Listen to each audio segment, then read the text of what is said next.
when you think about the issues that are linked into renewable energy, they are so pervasive, they're so kind of all-encompassing that we needed to find a way of trying to get an engagement programme that got all the views out as best we could. And rather than writing a consultation document and sending it out, we tried to use different means through the process of getting that proper engagement. So we had meetings, but we used social media. We did live webcasts of meetings we had so people could come, who could sort of see what was going on. We tried to be as open as we could and get as many views in as we could, including from many members of our local community in Cambridgeshire who were not necessarily well disposed towards some of the ideas and issues that are linked into renewable energy installations, so that we could really show that we almost used every possible vehicle to get to that wide set of opinion and understand it properly, and also to debunk some misunderstandings that were existing amongst people. So that was a much more open process. What are the benefits of that? I think the benefits of being open, and the important thing is we didn't start with any preconceived idea. We set out some basic facts, but we were more or less saying, we think there's an issue here we need to deal with. Do you agree?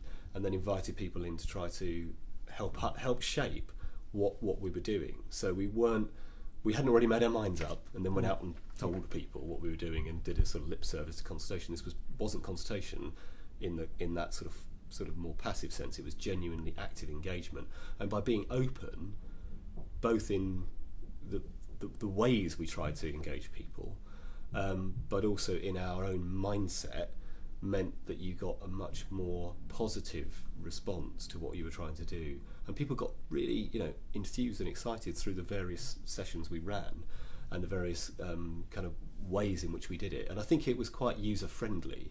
I hope it was quite user friendly for the communities who we were trying to reach out to. I'm obviously here from Public Eye, and we helped you with that process. What would you say about the way that our involvement in that and how we worked and what we brought to it? Yeah, I think what was really good about Public Eye, I mean, Laura Houston and I sort of talked to Catherine Howe initially. And what was really good about talking to Public Eye is that we probably started from a position where we're used to running things in a sort of public sector way. And actually, I remember the first conversation Laura and I had with Catherine around it.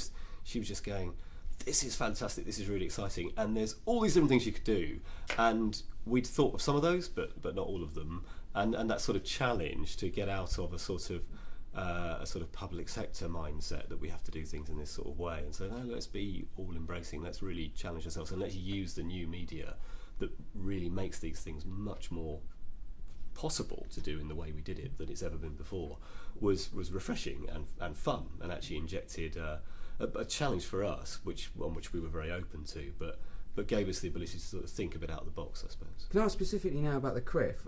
What kind of impact do you think this open process and our involvement and everything that we've done has had on the CRIF? And can we point towards specific things that make it a better process and make that document better, if you like? Yeah, I mean, I think if we look at the Renewables Infrastructure Framework we now have, I suppose both the quality of the document and the fact that it has been able to consider a wide range of views and not just looked at it from a very strategic level, but gone all the way down to the very local and considered all the different elements and how they fit together.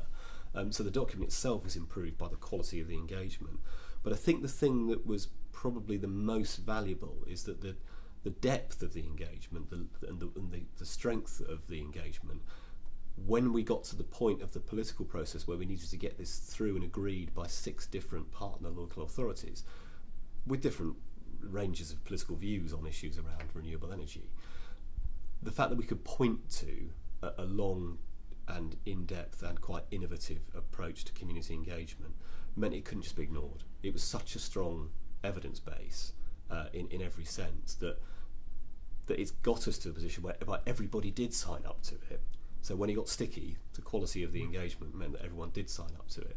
And what we now have is an agreed position which is going to apply throughout Cambridgeshire, which gives us a route map towards moving our county towards a position where we've got much better security of supply on energy, where we're going to be able to move away from fossil fuels and towards renewables, which is absolutely the right thing to do, and of course boosts economic growth.